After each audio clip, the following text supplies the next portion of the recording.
Et il vient combattre, comme chaque jour, le consensus, notre expert de marché. Il est 16h47. Ceux qui combattent le consensus en bourse sont des combattants. Notre combattant est François Monnier aujourd'hui. Bonjour François. Bonjour Guillaume. Directeur de la rédaction d'Investir. Total Energy, encore lanterne rouge du CAC aujourd'hui. Coté à New York désormais aussi, Total Energy, ça va lui permettre, selon certains, de réduire sa décote de valorisation face aux autres majors, notamment les majors américaines. Alors certains le pensent, mais pas vous dites bullshit.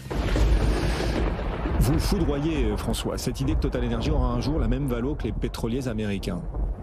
Pourquoi est-ce qu'ils n'auraient pas le droit d'être valorisés comme ExxonMobil ou Chevron ? On peut comprendre la démarche, mais je pense que c'est un joli et doux rêve américain, parce que d'abord, il faut voir que l'écart de valorisation, il est considérable. Les sociétés comparables à Total Energy, que ce soit Chevron ou ExxonMobil, se payent en bourse aujourd'hui 2 fois plus cher que Total. Si on regarde aux critères ratio cours sur bénéfice, Total Energy se paye 9 fois les bénéfices de l'année, quand les autres se payent 17 à 20 fois les bénéfices de l'année. Ce qui pour Wall Street, en plus, 17 à 20 fois est peu. C'est ça qui est dingue. Même si dans l'univers des matières premières, généralement, les titres ne se payent pas très cher. D'accord. Il y a une grande différence entre Total et les acteurs concurrents américains. D'abord, Total ne bénéficie pas de la diplomatie américaine qui permet de faire des affaires dans le domaine du pétrole au niveau mondial. Il faut voir que historiquement, toutes les grandes majors pétrolières ont bénéficié à un moment donné dans leur histoire ou à leur création d'un réseau diplomatique et militaire assez conséquent. Et c'est pour ça, par exemple, que la Suisse n'a pas de compagnie pétrolière digne de ce nom. Total ne peut pas bénéficier du réseau américain alors qu'il est français, il restera français. On parle de double cotation. Alors bien sûr, ce sera plus facile pour les Américains d'acheter les actions Total. On peut penser qu'il y aura probablement un petit engouement qui peut permettre aux multiples de valorisation de progresser, parce que l'écart est tellement conséquent qu'on peut se dire allez, ça ne va peut-être pas rester à 9 fois chez Total, peut-être qu'on peut viser à 10, 11, 12 fois. Mais il faut voir aussi qu'en faisant les yeux doux à Wall Street, on risque de perdre peut-être quelques investisseurs européens. Et là, c'est un peu le message, parce que quand on regarde et qu'on échange avec les grands institutionnels américains, on se rend compte que finalement, les institutionnels américains, quand ils achètent une compagnie pétrolière, ils veulent acheter du pétrole. Ils ne veulent pas acheter un acteur qui fait du pétrole, mais aussi des énergies renouvelables. Alors que les Européens, ils étaient très friands de l'histoire racontée par la direction de Total Energy, qui était de dire, nous, c'est énergie avec un S, on accorde une grande part aux énergies renouvelables.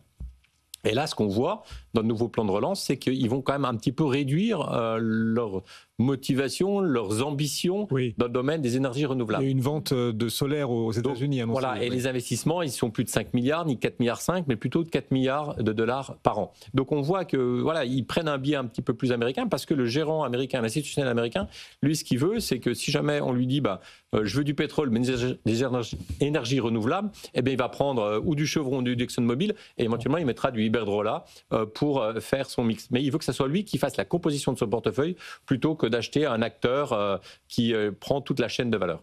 Sabrina. Quand même, sa décote de valorisation va quand même progresser avec une base d'investisseurs élargie, et c'est le but aussi de Total Energy de faire cette opération. Oui, mais il faut arriver à convaincre tous ceux qui sont fans des énergies vertes et renouvelables que Total reste un acteur majeur dans ce domaine-là.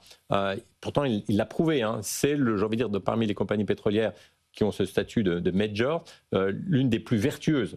Mais il va falloir démontrer qu'il reste vertueux. Et là, ce qu'on voit, c'est que, en tout cas, le plan stratégique, pour l'instant, n'a pas vraiment convaincu les investisseurs. On a vu le titre plutôt mal se comporter hier. Encore aujourd'hui, il n'y a pas eu vraiment de nouveau. On savait déjà, tout avait un petit peu fuité les jours précédents. Donc voilà, il va falloir convaincre. Et la véritable heure de vérité, c'est la croissance des bénéfices. À quel rythme Total va être capable d'améliorer ses bénéfices, sa rentabilité. Et c'est ça qui sera le juge de paix, plus que la place de cotation. Antoine. Alors évidemment, autour de Total, il y a toutes ces interrogations. Moi en premier, de cette histoire d'être coté aux heures de Wall Street. Alors pas vraiment une double cotation, une cotation du titre Total à Wall Street. Est-ce qu'il a été rentable un jour pour une entreprise européenne, par exemple, d'être cotée aux États-Unis? Il y en a eu beaucoup. Il y a eu SAP pendant un moment qui était coté. Ensuite, c'était cher. Mais est-ce que pour certaines entreprises, ça a été un véritable avantage?